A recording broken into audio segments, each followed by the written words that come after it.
If you want your videos to have that polished edge to it and a little bit more professionalism, mix your voiceovers. Today, I'm gonna show you how I mix my voice for my videos. Let's get right into this. If you've watched the channel before, you will know that I use Cubase almost exclusively. But when it comes to my voiceovers, I use Logic. That is because I like Logic's system for saving files. I like that Logic can save as a package. It means that I don't have to mess with files getting moved around accidentally, and I don't have to save it right away. Let's go ahead and talk about the chain for the microphone. As you can see, I'm using a Rode Pod Mic. The Pod Mic actually isn't my first choice of microphone for me. I actually like the way an Audix i5 sounds with my voice. This mic actually does a really good job of keeping my monitors from bleeding into my voiceovers. From the mic, I just have the XLR going into my Apogee Symphony. Now, I don't need something as expensive as this thing when it comes to doing voiceovers. I actually have an Audient Evo interface that I also use for my voiceovers. And the interface has little to do with how the voiceover turns out, to be entirely honest with you. But that's as simple as it gets from where the mic starts and where it ends. That is then recorded into Logic Pro here. And honestly, I just open up a fresh Logic project. I don't even open up a template. But what I do have templatized is my chain for my microphone here and master bus. With just the mic and the interface, this is what the voiceover sounds like. I'm gonna go with the 4-knob setup just because I don't know what to expect. Sounds like a voiceover.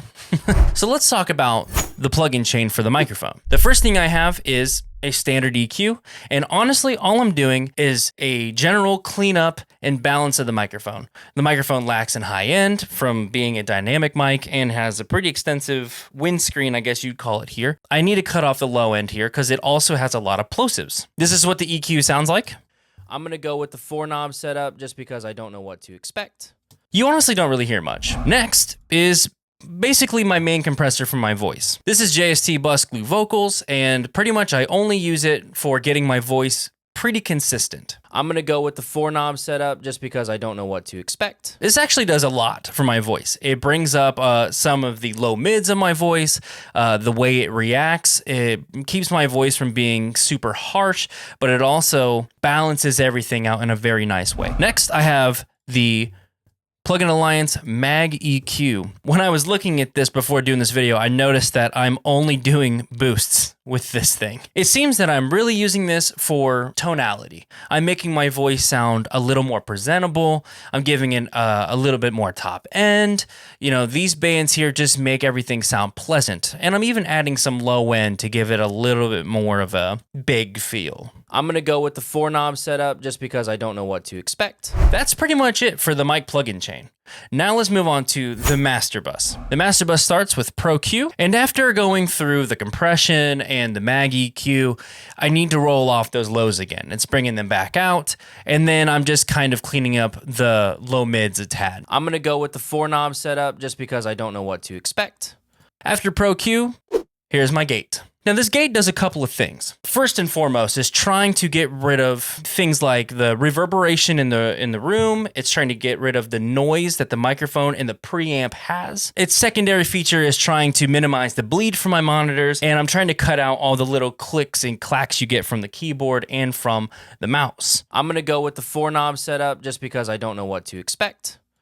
But I will set. Looking at this a second time, it also looks like I'm not using this as an absolute hard gate. I'm more or less using it as a very extreme expander. It's not totally cutting off the sound, and I think that's because of the next plugin I'm using, and that is a gain reduction. Now, if you know this plugin, you know that this plugin is very extreme in its compression and it adds saturation. I decided to use gain reduction in order to completely level my voice. So I like to bob around when I talk. I like to back up. And then I also like to look away. Gain reduction here compresses all of that to be pretty much the same volume. And that helps me out tremendously. Plus, the saturation just adds a nice professional sheen to the voice itself. I'm gonna go with the 4-knob setup just because I don't know what to expect. Now, this is where it gets a little dodgy because that's very extreme compression. It makes my voice very aggressive. That is a personal choice. I think I like my voice sounding pretty aggressive in my videos. And the music that's on this channel anyway is aggressive. It just kind of works out. After gain reduction is another gate. This is actually pretty common to do.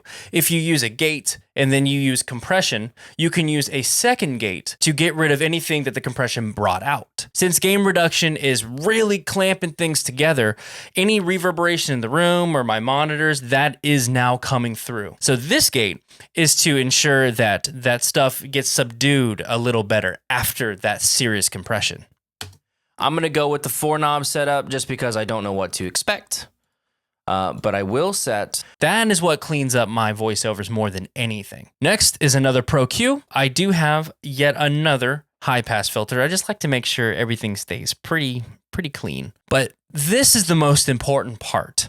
So the way my room sounds, the way this mic sounds, there is a lot of mud here in like the 300 to 500 hertz. There's just so much crap. And then up here is pretty much my own way of doing a de-esser. And then this is getting rid of how harsh my voice can be. That's what this little square dip is. Here's without this Pro Q.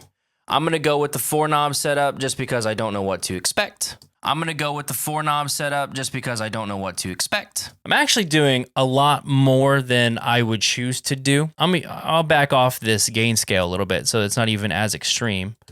I'm gonna go with the 4-knob setup just because I don't know what to expect. This plugin is the bread and butter of the whole chain.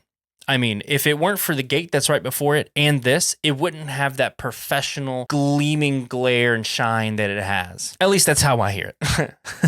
If it's not that good, let me know in the comments because I honestly think this is all right, but I can always improve. The last plugin is JST Maximizer. So having this plugin at the end of the chain makes it so that when I edit my videos, my voice is the exact loudness I like it to be. I'm gonna go with the 4-knob setup just because I don't know what to expect, but I will.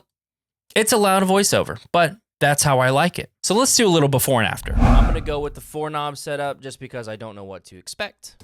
I'm gonna go with the 4-knob setup just because I don't know what to expect. And that is my mixing chain for my voiceovers. And I just want to make one thing clear. This is not only subjective in terms of how I like to hear my voice. This is also specific to this setup in this room with this mic and my voice. I just during this video had to back off on that last EQ quite a bit. And that's totally okay. My chain here gets a little out of hand because I'm a little bit of a freak. But here essentially is what you can use to make a great voiceover mixing chain.